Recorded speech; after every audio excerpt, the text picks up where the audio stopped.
Bonjour Olivier Paccaud. Bonjour Alexandre. Je le rappelle, vous êtes sénateur Les Républicains de l'Oise. On va revenir sur toutes ces actualités avec vous.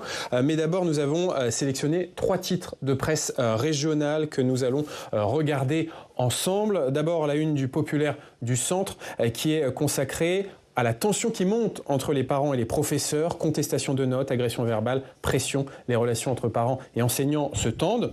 Deuxième une, sélectionnée ce matin, la une du journal L'Alsace sur la souveraineté alimentaire, un enjeu majeur pour la France avec les assises de la souveraineté alimentaire qui sont lancées par le gouvernement aujourd'hui. Et pour la première fois depuis une quarantaine d'années, la balance commerciale alimentaire française qui pourrait être négative. Et puis enfin, la une du journal La Marseillaise sur ce service militaire volontaire qui avait été annoncé par Emmanuel Macron avec un débat mercredi à l'Assemblée nationale, un service militaire. Mais pourquoi faire, se demande le journal La Marseillaise. Quelle une vous choisissez, Olivier Paccaud? J'ai bien du mal. Ce sont 3 sujets très intéressants, des sujets sociétaux très importants.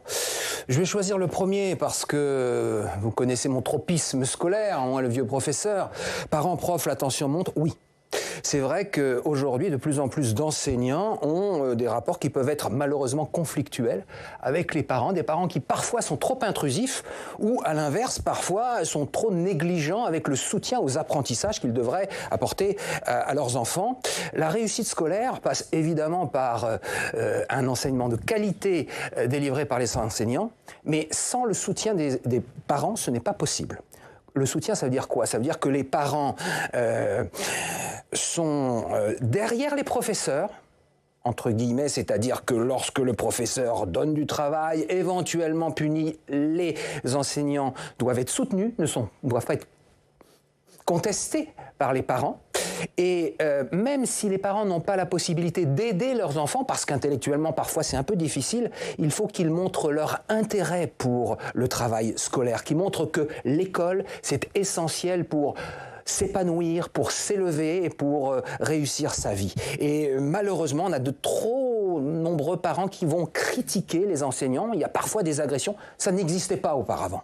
Et c'est un énorme problème.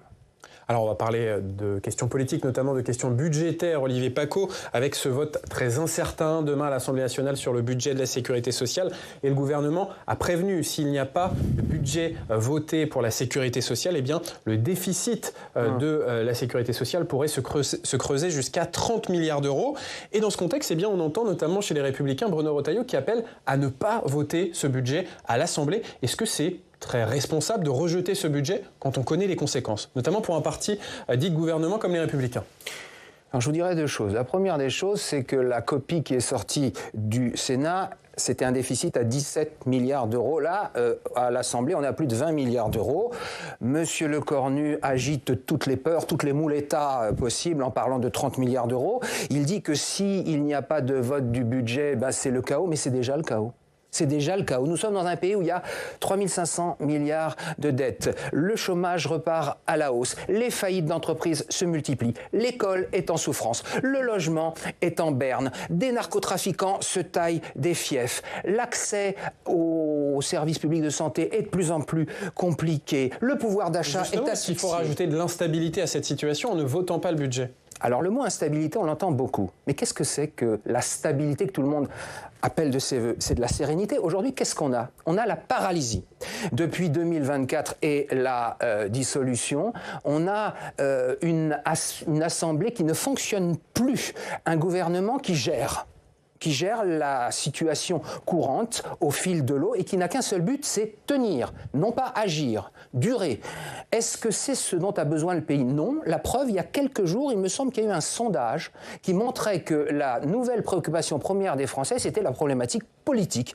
Aujourd'hui, on est dans un chaos politique, dans un triangle des Bermudes. Et honnêtement, on nous demande de choisir entre un mauvais budget et un très mauvais budget. Voilà. Alors oui, il faut un budget pour le pays.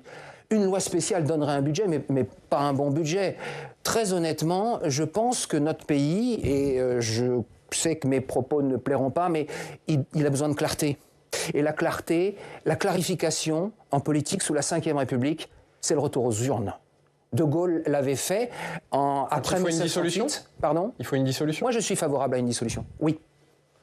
Même si ça... À l'approche des municipales, un an de la présidentielle... Alors, mais c'est évident que plus on se rapproche des municipales, plus ça complique la donne. Il fallait la faire beaucoup plus tôt. Mais on a un gouvernement qui voulait à tout prix durer, pour rester sous les ordres de la République, parce que depuis, ils ne nous ont rien proposé. En fait, je vous ai dit depuis 2024, mais depuis 2022, qu'est-ce qu'il y a eu ? Qu'est-ce qu'il y a eu dans ce pays ? Il y a eu une réforme. La réforme des retraites. La réforme des retraites qui, aujourd'hui, est en suspens. Donc, il n'y a rien eu. C'est la première fois sous la Ve République qu'on a un quinquennat sans rien.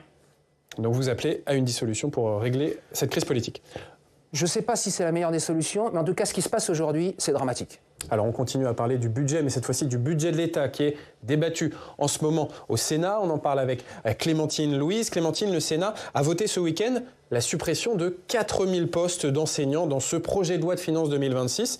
Et on en parle avec vous, car c'est toujours une mesure qui fait débattre. Oui, 4018 postes très exactement, 2373 dans le premier degré, 1645 dans le secondaire. Ces 4000 environ suppressions de postes permettraient d'économiser entre 75 et 100 millions d'euros dans le budget 2026. Et pour justifier ces professeurs en moins, le gouvernement et la droite sénatoriale s'appuient sur l'évolution démographique. Les Français et les Françaises font moins d'enfants. Résultat, à l'horizon 2029, eh bien, environ 5,7 millions d'écoliers devraient faire leur rentrée contre 6,1 millions aujourd'hui. Dans le secondaire, en revanche, la baisse est un petit peu moins marquée. Le nombre pourrait même repartir à la hausse d'ici l'année prochaine. C'est dû notamment aux politiques éducatives de lutte contre le décrochage. Malgré cela, l'éducation nationale devrait perdre 1 million d'élèves environ entre 2019 et 2029. Et pour suivre pleinement cette baisse, eh bien, le nombre de postes de professeurs à supprimer serait en fait de 9000. Mais le gouvernement souhaite réduire progressivement. Écoutez le ministre de l'Éducation nationale, Édouard Geffray, c'était samedi au Sénat. Nous ne pouvons pas ne pas tenir compte de la démographie. Nous devons permettre en réalité, à mon sens, un atterrissage en douceur par rapport à cette démographie et autant que possible tempérer ses effets négatifs pour freiner autant que possible, bien sûr, les fermetures de classes. Nous devons, paradoxalement, prendre un petit peu de temps pour réfléchir à l'évolution de cette offre, territoire par territoire. Et à gauche, justifier ces suppressions de postes par l'évolution démographique, eh bien ça ne passe pas. Les élus socialistes estiment que lorsque les naissances étaient à la hausse, eh bien les postes n'augmentaient pas pour autant. Et puis ils estiment, les élus de gauche et du centre estiment, que cette baisse démographique, eh bien c'était aussi peut-être l'occasion, de réduire le nombre d'élèves par classe. Écoutez la sénatrice socialiste Marie-Pierre Monnier. Nous avons l'un des pires taux d'encadrement de l'Union européenne. Alors que la moyenne est à 13,7 enfants par professeur, nous sommes à 18,2. L'évolution démographique devrait être perçue comme une opportunité pour améliorer les conditions de scolarisation pour toutes et tous à moyens constants. Pourtant, ce budget nous propose encore une vision comptable et des suppressions de postes.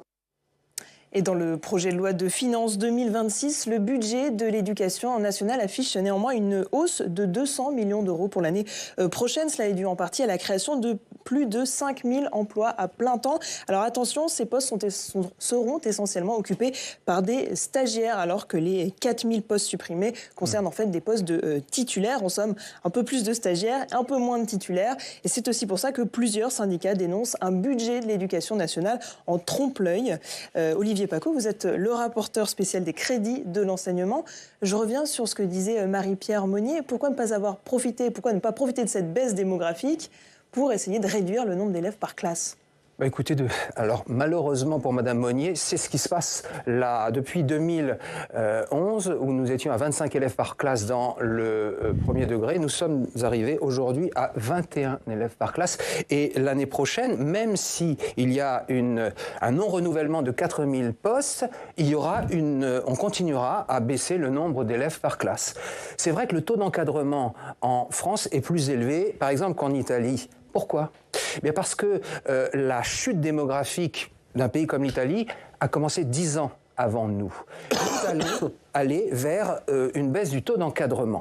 Maintenant, quelle doit être l'attitude du gouvernement ? Je pense qu'avec une suppression, alors c'est un mot qui passe mal, moi je dis non-renouvellement, c'est pas de la rhétorique, de 4000 professeurs, on s'adapte à la démographie et surtout, surtout, moi, ce qui me semble le plus important, parce qu'il y a, dans la situation, dans le contexte, il y a 3 choses. Il y a la problématique budgétaire.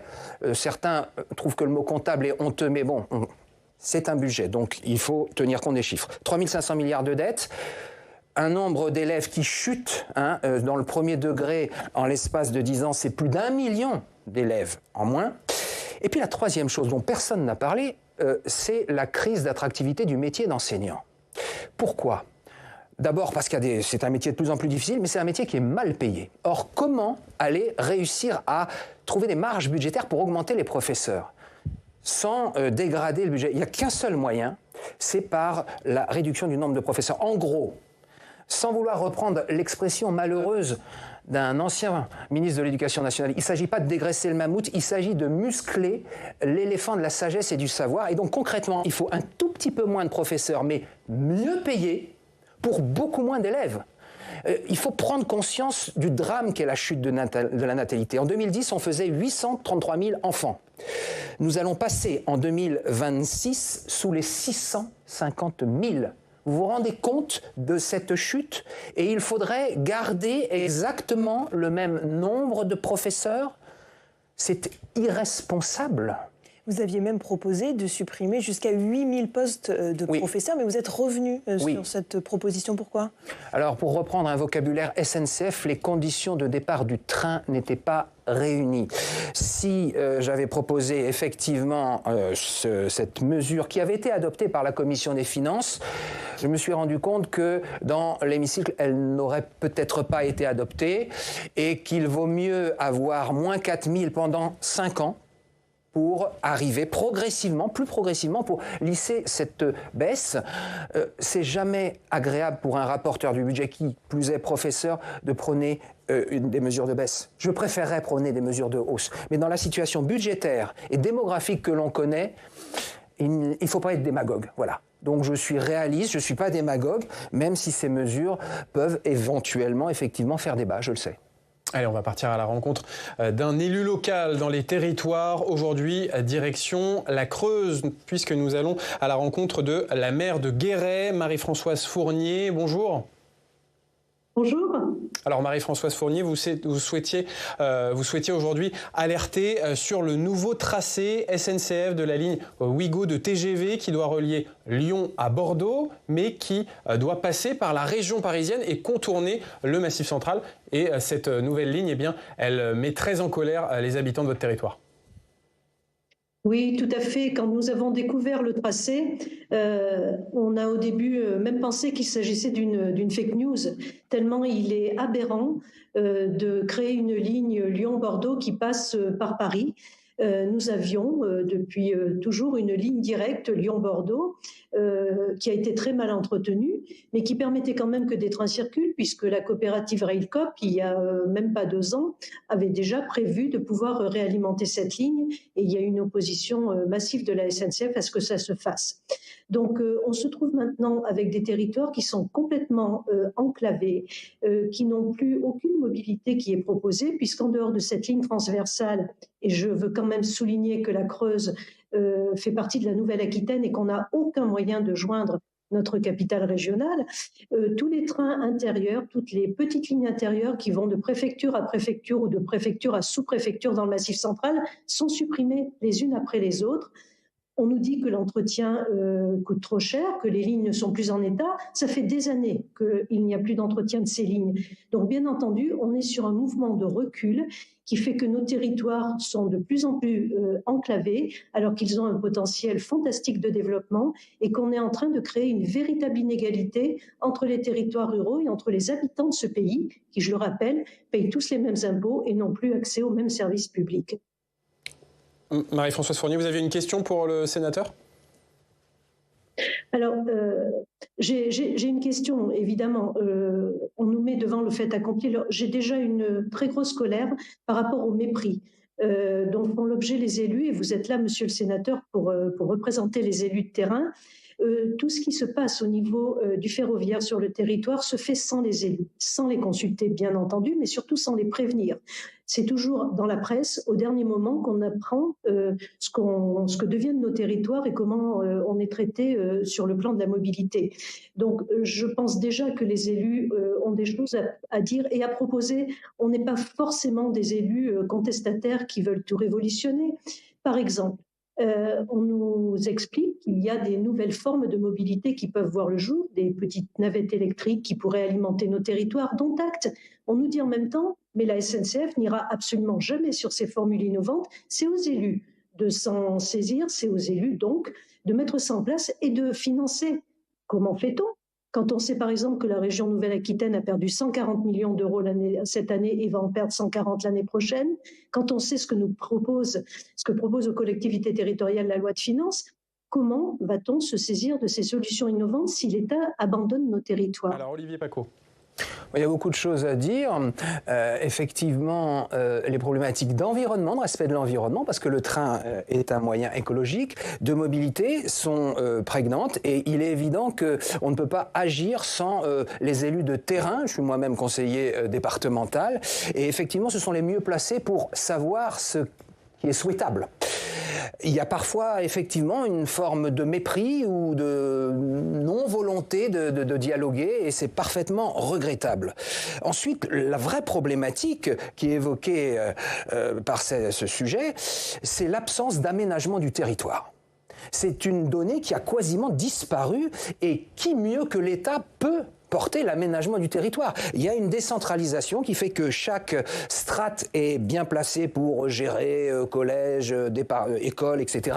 Mais l'aménagement du territoire, c'est du ressort de l'État en partenariat avec les collectivités territoriales concernées. Et moi, je ne veux pas paraître comme un ancien combattant qui regrette les temps du gaullisme triomphant, mais c'est vrai que la DATAR, cette fameuse délégation à l'aménagement du territoire, Dieu sait qu'elle fut utile et qu'aujourd'hui, on a l'impression d'avoir des territoires qui vivent côte à côte, sans coordination. Et l'exemple, effectivement, de cette ligne ferroviaire entre Lyon et Bordeaux qui repasserait par Paris, c'est un retour au 19e siècle qui est stupéfiant d'imbécilité. Donc j'espère sincèrement qu'un des prochains chantiers du gouvernement, c'est de mettre en place un véritable aménagement du territoire pour une égalité des chances. La République, c'est l'égalité des droits et des chances partout et pour tous. Vous avez le sentiment que maintenant, c'est la rentabilité qui prime dans la stratégie ferroviaire, notamment avec l'ouverture à la concurrence de la SNCF et ses besoins de rentabilité? Alors, l'ouverture à la concurrence n'est pas forcément une mauvaise chose, puisque ça peut parfois faire baisser des prix, et c'est intéressant pour les usagers. Néanmoins, il faut qu'il y ait un minimum de coordination. Oui, mais sur les lignes principales qui sont desservies, pas dans les petites lignes de train. Oui, c'est vrai que sur les petites lignes, eh bien, les collectivités en charge, comme notamment les conseils régionaux, ont un rôle clé, mais l'État ne doit pas totalement abandonner cette donne. Et il le fait actuellement, c'est vrai. Merci beaucoup, Marie-Françoise Fournier, pour votre intervention. Je rappelle que vous êtes maire de Guéret, dans le département de la Creuse. De Guéret, nous allons à Beauvais, dans votre département, Olivier Pacot, dans l'Oise, puisqu'on va retrouver nos partenaires de la presse régionale. Aujourd'hui, nous sommes avec le journal L'Observateur de Beauvais et Raphaël Thiollier, le chef d'agence à Beauvais de l'Observateur de Beauvais. Bonjour Raphaël. Bonjour. Alors vous aviez une question ce matin qui concerne précisément Olivier Pacot et sa stratégie politique dans le département. Oui, bonjour monsieur le sénateur. En 2017 et en 2023, vous avez été élu avec le parti, votre parti, notre parti, c'est l'Oise. Et à l'époque, vous nous aviez déclaré « Ma liste n'est pas soutenue par un parti politique. On va dire les choses clairement. Nous sommes totalement libres et indépendants des partis. » Alors ma question est, aujourd'hui, vous êtes secrétaire départemental de la section LR. N'avez-vous pas peur de perdre votre liberté d'action et de parole basée sur cette indépendance des partis en représentant directement le parti Les Républicains dans l'Oise ? Merci Raphaël. Alors effectivement, je suis un vieux gaulliste, parfois un peu rebelle, et mes prises de parole ce matin montrent que j'ai toujours mon indépendance de ton. C'est vrai qu'il fut un temps, entre 2017 et 2023, où je ne me suis pas senti forcément à l'aise dans ma famille politique, mais avec Bruno Retailleau et la clarification des positions idéologiques des Républicains, j'y suis revenu avec grand plaisir.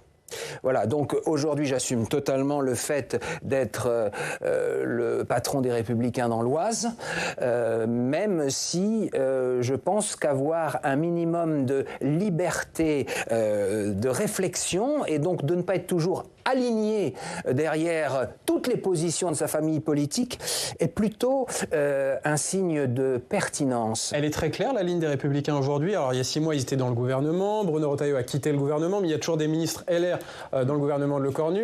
Les Français n'y voient pas très clair. Alors, pour reprendre précisément la problématique gouvernementale, le gouvernement Lecornu, c'est de l'ultra-macronisme. Du temps de Michel Barnier, puisque les Républicains sont rentrés au gouvernement sous Michel Barnier, il me semble que Michel Barnier n'était pas un macroniste, oui ou non? À partir du moment où, effectivement, le gouvernement a dérivé vers les rives du macronisme pur et dur, effectivement, les Républicains n'y avaient plus leur place, et Bruno Retailleau y est parti. Alors, effectivement, il avait un ministère clé, le ministère de l'Intérieur. Maintenant, c'est pas au ministère de l'Intérieur qu'on oriente la politique économique et sociale. Voilà. Puis Raphaël, vous avez une question pour Olivier Paccaud sur les élections municipales. Oui, juste par rapport à votre poste de secrétaire départemental, est-ce que vous allez incarner le leadership LR pour les élections municipales et savoir un petit peu si vous êtes fixé des objectifs pour ce prochain scrutin? Alors, le scrutin municipal est un scrutin qui est très personnalisé. Lorsqu'une tête de liste sortante a bien fait son travail, ce n'est pas un parti politique de lui dicter c'est la composition de sa liste. Dans l'Oise, il y a un corps électoral où les Républicains sont très bien représentés. Il y a beaucoup de listes ou de villes qui sont aux mains des Républicains. Nous les aiderons. Si on peut conquérir une ou deux villes, nous en serons ravis. A priori, le corps électoral devrait peu changer. Il y a peut-être un très beau coup à jouer sur la ville de Creil, par exemple, qui est historiquement à gauche, mais aujourd'hui, entre les socialo-communistes et les LFI, il y a une guerre ouverte qui sera violente et une liste non marquée politiquement, mais soutenue par les LR, a une vraie chance. Merci beaucoup Raphaël Thiollier pour vos questions. Je rappelle la une de votre journal, l'Observateur de Beauvais, sur les graves problèmes de chauffage dans un quartier populaire de Beauvais. Il fait 12 degrés chez une centaine d'habitants du quartier Argentine. Merci beaucoup Raphaël. Merci beaucoup. On continue à parler de politique et de la droite, Olivier Paccaud, puisque dans son dernier livre, écrit à la prison de la Santé, Nicolas Sarkozy affirme avoir assuré à Marine Le Pen qu'il ne s'associerait pas à un front républicain contre le Rassemblement national aux prochaines élections. Il a raison, Nicolas Sarkozy, d'enterrer un peu plus cette idée du front républicain ? Alors, certains disent qu'il avance vers l'union des droites, entre guillemets. Pour qu'il y ait une union des droites, il faudrait qu'il y ait une union idéologique. Et aujourd'hui, moi, quand je vois le Rassemblement national, il est plus à gauche qu'à droite. En tout cas, sur l'économie. Sur l'économie. Voilà, on ne peut pas s'allier avec des gens qu'on combat au niveau idéologique. Le Rassemblement national a voté quasiment toutes les hausses d'impôts proposées par les socialistes et LFI. Le Rassemblement national est pour le retour de la retraite à 62 ans. Le Rassemblement national a voté contre les mesures de limitation de l'assistanat et même sur certaines mesures régaliennes, concernant par exemple dans la loi contre le narcotrafic sur la maîtrise des messageries cryptées, ils n'ont pas voté pour. Donc c'est très difficile d'avoir des positions communes avec ce parti qui en plus ne veut pas d'alliance avec les Républicains. Par contre, c'est vrai que les militants ou les électeurs, eux, réclament cette union des droites. Dernière question rapidement, il nous reste 20 secondes. Et est-ce qu'il faut quand même une grande primaire des droites qui irait de Gérald Darmanin à Sarr-Knafo pour Reconquête? C'est un peu l'objectif de Laurent Wauquiez. Oui, Laurent Wauquiez qui jadis était contre la primaire. Très honnêtement, il faut qu'il n'y ait qu'un seul candidat de la famille de droite et du centre pour qu'il ait une chance d'être au deuxième tour. Bon, alors moi je suis plutôt favorable à la primaire, une primaire relativement élargie, pourquoi pas, oui, moi j'y suis favorable. Merci beaucoup, Olivier Paccaud, d'avoir été notre sénateur du jour.